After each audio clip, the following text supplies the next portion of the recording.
নীলাচল নিবাসায় নিত্যায় পরমাত্মনে বলভদ্র সুভদ্রাভ্যাং জগন্নাথায় তে নমঃ। শ্রীমদ্ভাগবত তৃতীয় স্কন্দ স্থানম প্রথম অধ্যায় বিদুরের প্রশ্ন শ্লোক 11।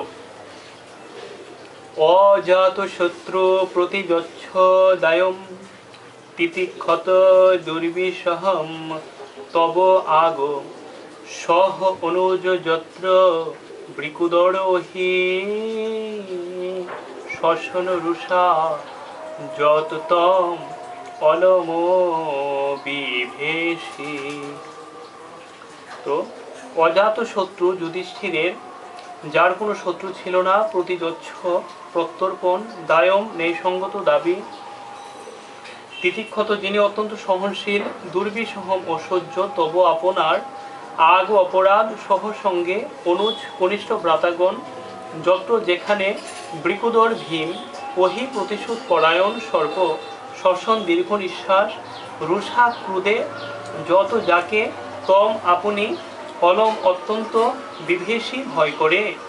অনুবাদ: বিদুর বলেছিলেন, আপনার অন্যায়ের ফলে দুর্বিষহ যাতনা যে অকাতরে সহ্য করেছে, সে অজাত শত্রু যুধিষ্ঠিরের ন্যায্য রাজ্যভোগ আপনি তাকে ফিরিয়ে দিন। সে তার কনিষ্ঠ ভ্রাতাদের সঙ্গে অপেক্ষা করছে, যাদের মধ্যে রয়েছে প্রতিশোধ পরায়ণ ভীম, যে সাপের মতো দীর্ঘ নিঃশ্বাস ত্যাগ করছে। অবশ্যই আপনি তার ভয়ে ভীত।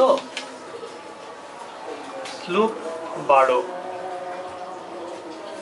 পার্থান তু দেব ভগবান মুকুন্দ গৃহীতবান সহিতি দেব দেব আস্তেশ পূর্জাম যদু দেব দেব বিনির্জিত অশেষ নৃদেব দেব।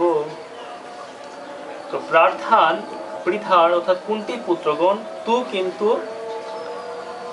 দেব প্রভু ভগবান পরমেশ্বর ভগবান মুকুন্দ শ্রীকৃষ্ণ, যিনি মুক্তিদান করেন, গৃহীতবান গ্রহণ করেছেন, সহ ক্ষিতি দেবদেব ব্রাহ্মণ ও দেবতাগণ আস্তে উপস্থিত, স্বপূর্জাম তার পরিবার সহ, যদু দেবদেব যদু রাজবংশ কর্তৃক পূজিত, বিনির্জিত যিনি জয় করেছেন, অশেষ অন্তহীন নৃদেব রাজাগণ দেব প্রভু। অনুবাদ: পরমেশ্বর ভগবান শ্রীকৃষ্ণ পৃথার পুত্রদের তার আত্মীয় রূপে স্বীকার করেছেন এবং পৃথিবীর সমস্ত রাজারা শ্রীকৃষ্ণের পক্ষে রয়েছেন।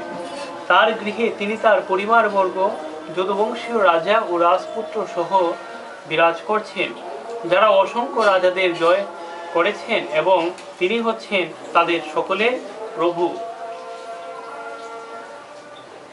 তাৎপর্য: বিদুর ধৃতরাষ্ট্রকে পৃথার পুত্র পাণ্ডবদের সঙ্গে রাজনৈতিক মিত্রতা স্থাপনের অত্যন্ত সৎ পরামর্শ দিয়েছিলেন। প্রথমে তিনি বলেছিলেন যে শ্রীকৃষ্ণ তাদের মামাতো ভাই রূপে তাদের সঙ্গে অন্তরঙ্গভাবে সম্পর্কিত। যেহেতু শ্রীকৃষ্ণ হচ্ছেন পরমেশ্বর ভগবান, তাই তিনি সমস্ত ব্রাহ্মণ ও ব্রহ্মাণ্ডের কার্যকলাপের নিয়ন্তা দেবতাদের দ্বারা পূজিত। আর তাছাড়া শ্রীকৃষ্ণ ও তার পরিবারবর্গ যদু রাজবংশ ছিলেন পৃথিবীর সমস্ত রাজাদের বিজেতা। ক্ষত্রিয়রা বিভিন্ন প্রদেশের রাজাদের সঙ্গে যুদ্ধ করে আত্মীয় স্বজন সহ তাদের পরাজিত করে তাদের সুন্দরী রাজকন্যাদের অপহরণ করতেন। এই প্রথা অনুমোদিত ছিল, কেননা বিজয়ী ক্ষত্রিয়দের বীরত্বের ভিত্তিতেই কেবল তাদের সঙ্গে রাজকন্যাদের বিবাহ হতো।